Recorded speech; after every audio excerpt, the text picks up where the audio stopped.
አንድ ኢስማኤል የተባለ ሰው ከሚስቱ ጋር ይኖር ነበር። ኢስማኤል ዳቦን በመጋገርና በመሸጥ ይተዳደራል። ከራሱ ማሳ የሚያገኘውን ጤፍ ፈጭቶና አብኩቶ ዳቦችን በመሸጥ ይተዳደራል። ምንም ያህል እድሜው 40 ሊደርስ የተቃረበ ቢሆንም ነገር ግን እስካሁን ድረስ ልጅን አላገኙም። በዚህም ሁለቱ በጣም ያዝናሉ። ቤቱን በደስታና በጩኸት የሚሞላላቸውን ልጅ አላገኙም። ሁል ጊዜ ሚስቱ ኢስማኤል ወደ ሥራ በመሄድበት ሰዓት ቁጭ ብላ መተከዝ፣ ለአላህ ዱዓ ማድረግ፣ አላህ ልጅን እንዲሰጣቸው መለመን ብቻ ነበር ስራዋ። አንድ ቀንም ኢስማኤል ወደ ሥራ ወጥቶ ለዳቦ የሚሆኑ ዱቄቶችን እያዘጋጀ ሳለ በድንገት አንድ አሮጊት ወደ እሱ ጋር ትገባለች። ያቺ አሮጊት በጣም ያረጀችና እየተንቀጠቀጠች እሱ ጋር ትመጣና ልጄ ሆይ ባክህ በጣም ርቦኛል፣ የተወሰኑ ዱቄቶችን ስጠኝ፣ ለቤተሰቦቼ የሚሆን የተወሰነን ቀለብ ይዤ ልግባ ብዬ ነው ብላ ትጠይቀዋለች። በጣም ከመድከሟ የመጣ የተደገፈችበት እንጨት እንኳን እየተንቀጠቀጠ ነበር። ኢስማኤልም አዛውንቷን ሲመለከት ወዲያውኑ እሺ እዚሁ ጠብቁኝ አላቸውና ካዘጋጀው ትኩስ ዱቄት ቀንሶ ምንም ሳይሰስት ይሰጣታል። አሮጊቷም የኢስማኤልን ደግነት ስትመለከት በጣም ትደሰታለች። እዛው ቆማም ኢስማኤልን መመረቅ ትጀምራለች።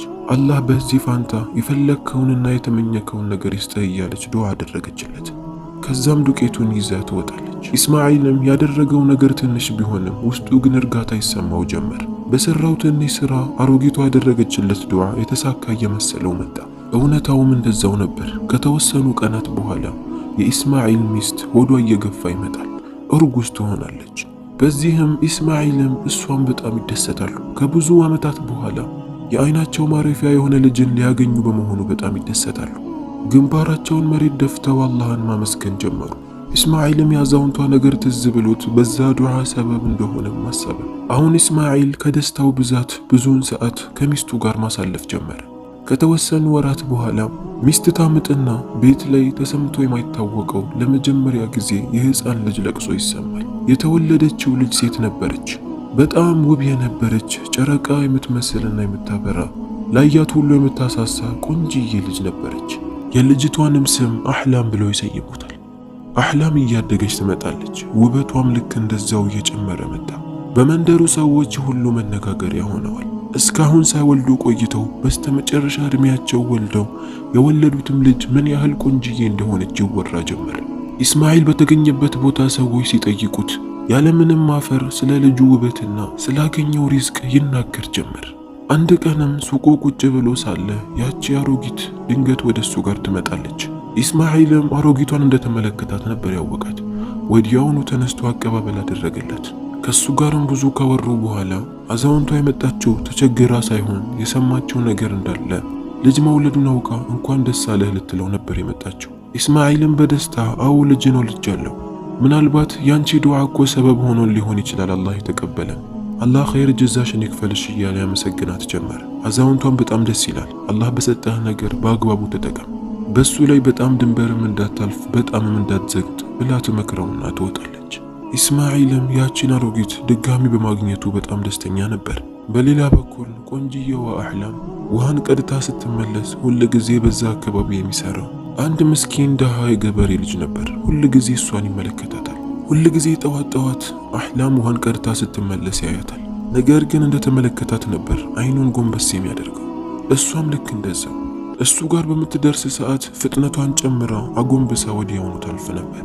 ወጣቱም በሷ እንደተፈተነ ሲገባውም ወደ ቤቷ ይሄድና ለአባቷ ኢስማኤል አህላምን ማግባት እንደሚፈልግ ይጠይቀዋል። ከኢስማኤል የሰማው መልስ ግን በጣም ከባድ ነበር። እኔ ልጄን የምድረው ለአንድ ንጉሥ ወይም ለአንድ አሚር ነው፣ ከዛ ውጪ ለማንም አልድረም ይለዋል። ይህንንም ስታውቅ አህላም ሳታስበው እንባዋ ዱብ ይላል። ማልቀስ ጀመረች። እናትም ወደ ራሷ አስጠግታት አብሽሪ ልጄ አታልቅሺ፣ አላህ ላንቺ ጥሩ ያለው ይሆናል እያለች ታባብላት ጀመር። አንድ ቀንም የመንደሩ ንጉሥ ፈረሰኞቹን አስከትሎ በየሰዎቹ መንደር እየተጓዘ ነበር። ሰዎች ሁሉ ያንን ውብ በወርቅ የታጀበውን ሰዎች እየተመለከቱ ፈዘው ቀርተዋል። ወዲያውኑ አንድ አንባቢ ሰዎች በተሰባሰቡበት ቦታ ቆሞ እንዲህ ይላል፣ የንጉሱ ወንድ ልጅ ከራሱ ከዚሁ መንደር ሚስትን ማግኘት ይፈልጋል፣ ለሱ ምትሆን በጣም ውብ የሆነችና ጎበዝ የሆነችን ሴት። እኛም ይህንን በማሰብ ለሱ የምትሆነው የኢስማኤል ልጅ አህላምን መርጠናል። በዚህ መንደር ላይ እንደ አህላም ውብ ስለሌለ እሷን መርጠናል ብሎ ያነባል። አባትና እናት ይህንን ሲሰሙ በጣም ደስተኛ ነበሩ።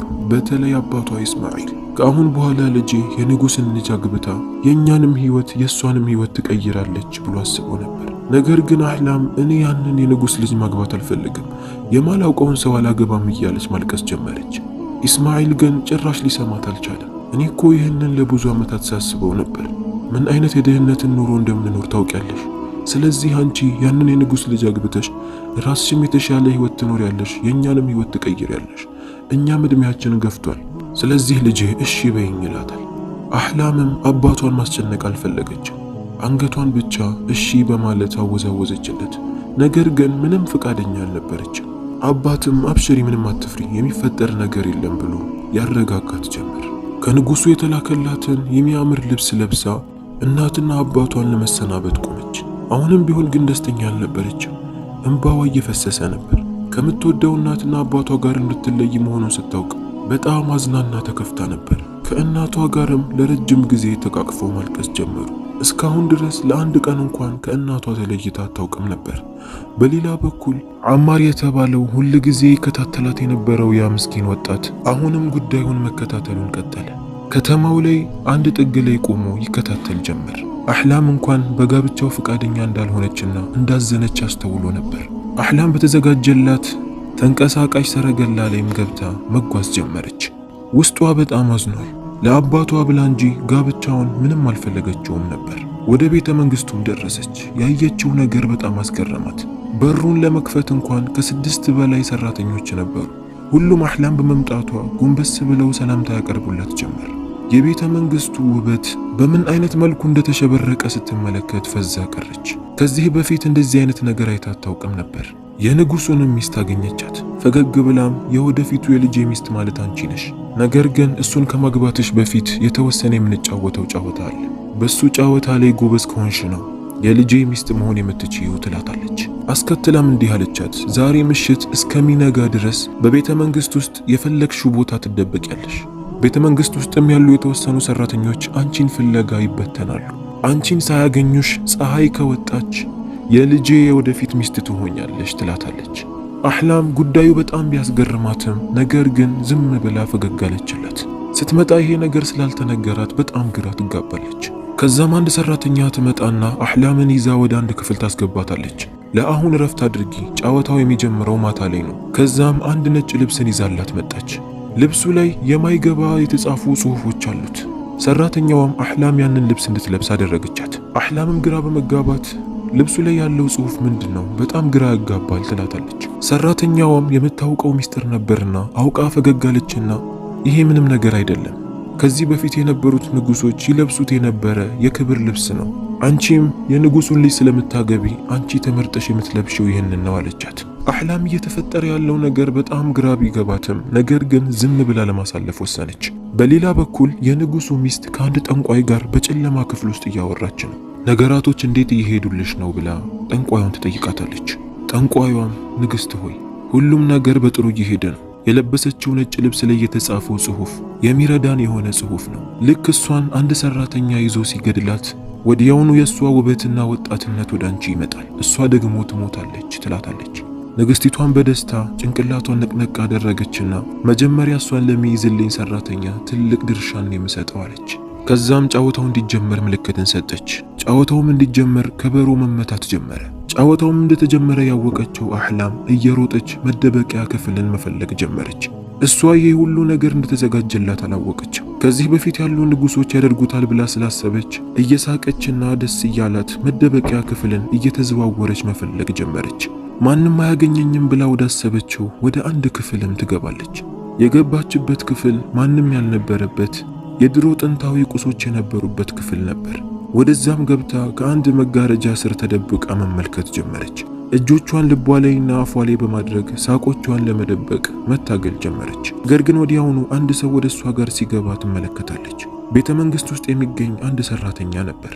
ሰራተኛውም እንዲህ አለ፣ ልጅቷን አግኝቼ ትልቅ ደሞዝን ማግኘት ያለብኝ እኔ ነኝ እያለ ነበር።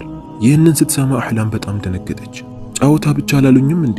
እኔን ይዘው ለምን ደሞዝን ማግኘት ፈለጉ? ይሄማ ሌላ ሚስጥር ሊኖረው ይችላል ብላ በጣም ደነገጠች። ብዙም ሳይቆይ ወዲያውኑ 3 ወታደሮች እየሮጡ ወደዛ ክፍል ይገባሉ። ሁሉም እሷን ለመግደል የሚያመቸውን መሳሪያ ይዞ ነበር። አህላም ከበፊቱ የበለጠ በጣም መደንገጥ ጀመረች። ቀጥታም እሷ ወዳለችበት ክፍል አንዱ ወታደር ይገባል። በእጁ ላይ እሷን ለመግደል የሚያመቸውን ጩቤ ይዞ ነበር። አህላምም ቀጥታ እሱ ወደ እሷ ጋር እየመጣ እንደሆነ ስታውቅ በሌላ በር በኩል እየሮጠች ማምለጥ ጀመረች። ነገር ግን በሚያሳዝን ሁኔታ ያ ወታደር ስትሮጥ ተመልክቷት ነበር። ከኋላውም ቁም እያለ ያሯሩጣት ጀመር። የያዘውንም ጩቤ ሲወረውር ሳያስበው አንድ ቤተ መንግስት ውስጥ የምትገኝ ሰራተኛ ላይ ያሳርፈዋል። ሰራተኛውም እዛው ሞተች። አህላም ይህን ስትመለከት ድምጿን ከፍ አድርጋ ጮኸች። የምታደርገው ነገር ግራ ገብቷት ከዛ ሰራተኛ ለመሸሽ መሯሯጥ ጀመረች። ወደ አንድ ክፍልም ገብታ ስትመለከት አንድ ቁም ሳጥንን ታገኛለች። ቁም ሳጥኑንም ከፍታ ወደ ውስጥ ገብታ ለመደበቅ ወሰነች። ያ ወታደር ሳይመጣባትም ቁም ሳጥን ውስጥ ገብታ ተደበቀች። ውስጥም ገብታ ሳታስበው ወደ ኋላ ስትደገፍ የተደገፈችበት ጣውላ ወደ ውስጥ ይገባና እሷንም ወደ ውስጥ ይዟት ይገባል። ለካ ያ ሳጥን ብቻ ሳይሆን ወደ ውስጥ የሚያስገባ ጉድጓድ ነበር። አህላምም በዛ ጉድጓድ ወደ ውስጥ ትገባለች። ራሷንም ለተወሰኑ ደቂቃዎች ሳተች። አህላምም ስትነቃ ራሷን በምድር ቤት ውስጥ ታገኘዋለች። ቦታው ማንም የማያውቀውና ለየት ያለ ጨለማ ያለው ክፍል ነበር።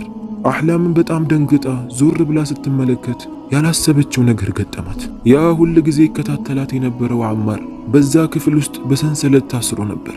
አህላምም ወዲያውኑ አማር እንደሆነ አወቀች። ወደሱ ጋርም ጠጋ አለችና ምን ሆነህ ነው እዚህ ታሰርከው? ምን አድርገህ ነው ብላ ጠየቀችው። አማርም አህላምን በማግኘቱ በጣም ደስ አለው። ስቃይ ላይ ቢሆንም ትንሽ ፈገግ አለና እንዲህ አላት፣ አንቺን ይዘውሽ እንደሄዱ ውስጥ ያልተረጋጋምና ከአንድ ወታደራዊ ሰረገላ ኋላ ተደብቄ ወደ ቤተ መንግስቱ መግባት ቻልኩኝ። ወደ ውስጥም ገብቼ ስመለከት የንጉሱ ሚስትና ልጇ እያወሩ ነበር።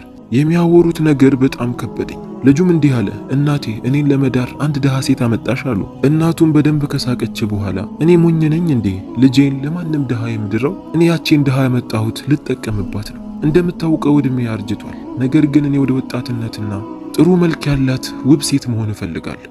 ልጠቀምባት ነው ያመጣኋት። ከዛ ስትሞት እንደ ቆሻሻ ጥላታለሁ፣ አታስብ እያለች ትስቃለች። አህላም ይህንን ስትሰማ በጣም ደነገጠች። ጭራሽ ያላሰበችው ነገር ነበር። አማርም ቀጥሎ እንዲህ አለ፣ ይህንን በሚያወሩ ሰዓት አልቻልኩም። ራሴንም መቆጣጠር አቃተኝ። ሳላስበውም ወደዛ ሮጬ ልጁ ላይ ተጠመጠምኩበት። ነገር ግን ወታደሮች ያዙኝና አሳማሚ ቅጣትን ቀጡኝ። ወደዚህ ምድር ክፍልም ማንም ወደማይደርስበት እዚህ ክፍል አስገቡኝ። በረሃብ እንድሞትም እዚህ አስረውኝ ሄዱ አላት። አህላምም ለአማር አዘነችለትና የታሰረብህን ሰንሰለት ልፍታልህና እናምልጥ ትለዋለች። አማርም ይሄማ የማይታሰብ ነገር ነው፣ ሰንሰለቱን ከኔ መፍታት የሚችሉት ወታደሮቹ ብቻ ናቸው፣ አንቺ አትችይም ማለት። አህላም ግን ለኔ እንደዚህ ሆነ እኔ መቼም ጥዬ አልሄድም እሞክራለሁ አለችውና ሰንሰለቱን ለመፍታት መታገል ጀመረች። አማር ግን እባክሽ ወታደሮቹ ሳይመጡ ከዚህ መሄድ አለብሽ አላት። ነገር ግን ወዲያውኑ በሩ ይከፈትና ወታደሮች ፊት ለፊት ብቅ ይላሉ። አህላምም ገና ሳታመልጥ ሮጠው ይይዟታል። አማርም ከታሰረበት ቦታ ከፈቱት በኋላ ይዘውት ይወጣሉ። ወደ ንግስቲቷ ጋርም ይዘዋቸው ሄዱ። ንግስቲቷ በደስታ እየሳቀችና እየፈነጠዘች ነበር። ከዛሬ በኋላ ይህ እርጅና ከኔ ይወገዳል እያለችም ትስቃለች። ንግስቲቷም ለአማር አንተ እሷን የምታድናት መስሎህ ነበር፣ እሷን ለማዳል ይሄ ሁሉ መስዋዕትነትን ከፈልክ፣ የሚሳካልህ አይምሰልህ፣ እንደውም አንተ እዚሁ ትገደላለህ አለችውና እዛው አሰረችው። አህላም ባለ በሌለ ድምጿ እየጮኸች ነበር። አማር ቁጭ ብሎ በንዴት አህላምን ይመለከታታል። እግሩንም እጁንም አስረውት ስለነበር ምንም ማድረግ አልቻለም። ጠንቋዩም ወደ ንግስቲቷ ጠጋ አለችና በጆሮዋ እንዲህ አለቻት፣ ጊዜው በጣም እየረፈደ ይመስለኛል። ፀሐይ ሳትወጣ በፊት ልጅቷን መግደል አለብን። እሷን ሳንገድላት በፊት ፀሐይ ከወጣብን አንቺ መጥፎ አደጋ ላይ ትሆኛለሽ። መልክና ኃይልሽን ብቻ አይደለም የምታጪው፣ ሕይወትሽንም ልታጪ ትችያለሽ አለቻት። ንግስቲቷም ይህንን ስትሰማ ወዲያውኑ አህላምን ለያዘው ወታደር ወዲያውኑ ግደላት ብላ ታዘዋለች። ወታደሩም የንግስቷን ትዕዛዝ ተቀብሎ ለመፈጸም መዘጋጀት ጀመረ። ነገር ግን በሚገርም ሁኔታ የቤተ መንግስቱ በር በኃይል ይከፈታል። የመንደሩ ሰዎች ሁሉ ግልብጥ ብለው በእጃቸው ዱላና እሳትን ይዘው እየሮጡ መግባት ጀመሩ። ከነሱ ጋርም የአህላም አባትና እናትም ነበሩ። እንዲሁም ያቺ የአህላም አባት የረዳትም አዛውንት ነበረች። ወደ ንግስቲቷም እየተመለከተች ድምጿን ከፍ አድርጋ አሁን ሁሉንም ነገር አጋልጣለሁ፣ በሰዎች ፊት ትዋረጃለሽ። ከጎንሽ የምትቆመው ጠንቋይ ምንም ያህል እህቴ ብትሆንም እንኳን ከተግባሯ እንድትቆጠብ ተገቢ ቅጣትን ማግኘት አለባት። ሰዎች ያዟት ብላ አዘዘች። ጠንቋዩ ግን በድንጋጤ እየሮጠች ወደ ቤተ መንግስቱ ገባች። በድንጋጤም ከወታደሩ እጅ ጩቤው ይወድቃል። ወታደሮቹ ሁሉ ደንግጠው ወደ ኋላ ማፈግፈግ ጀመሩ። አህላም ለብሳው የነበረው ነጭ ልብስ ላይ ያለው ጽሑፎች እንዳለ ከሷ ላይ እየረገፉ መነሳት ጀመሩ። የሚገርመው ነገር ፀሐይም እየወጣች ነበር። ያ የወጡት ጽሑፎችም እንዳለ ንግስቲቷ ላይ ያርፋሉ። ያሰበችው እቅድ፣ ሕይወቷን መስዋዕት አድርጋ የገባችለት ቃል ባላሰበችው መልኩ ራሷ ላይ ተገለበጠ። ጠንቋዩ እንዳስጠነቀቀቻት ፀሐይ ወጥቶ ስለነበር አቅሟና መልኳን ብቻ ሳይሆን ያጣችው ሕይወቷን ሙሉ አጣች። ሙሉ ለሙሉ እንደተበተነ ጥቁር ጭስ ሆና ቀረች። ያሰበችው መጥፎ ተግባር በራሷ ላይ ተገለበጠ። አህላምም አባትና እናቷን በማግኘቷ በጣም ተደሰተች። አባትም በመቸኮሉ የደረሰ ነገር በመሆኑ አወቀ። ሰዎች በተሰበሰቡበት ልጄን ለማዳን ሰበብ የሆነው ይህ ወጣት ነው። እሱ ልጄን ለማግባት ፈልጎ ጠይቆኝ ነበር። ነገር ግን እኔም ቢያልኩት ያደረግኩት ነገር አግባብ አይደለም። በሰዎች ፊት ይቅርታን እጠይቀዋለሁ። አሁን እሱ ባይፈልግም እንኳን እኔ በግድ ከሱ ጋር ላጋባው ወሰኛለሁ አለ። አማርም ይህንን ሲሰማ በጣም ተደሰተ። የብዙ ጊዜ ህልሙ በተሳካ ሁኔታ ሆነ። አህላም እንደዛው የምታውቀውንና የምትወደውን ልጅ በማግባቷ በጣም ደስተኛ ሆነች። በመንደሩ ላይ ትልቅ የሰርግ ፕሮግራም ተዘጋጅቶ ሁለቱም ተጋቡ። አባት በመቻኮሉ ብቸኛ ልጁን ሊያጣ ነበር። ነገር ግን አላህ ሊያስተምረው ፈለገ። ልጁን አልወሰደበትም። ጀግናውን አማር የአህላም ቤተሰቦች ብቻ ሳይሆን የመንደሩ ሰዎች ሁሉ ወደዱት። የዛሬው የማታ ታሪካችን ይህንን ይመስላል። ይህንን ድንቅ ቻናል ሰብስክራይብ ማድረጋችሁን እንዳትረሱ። አስተያየት ካላችሁ ኮሜንት ስር ዱቅ አድርጉልኝ።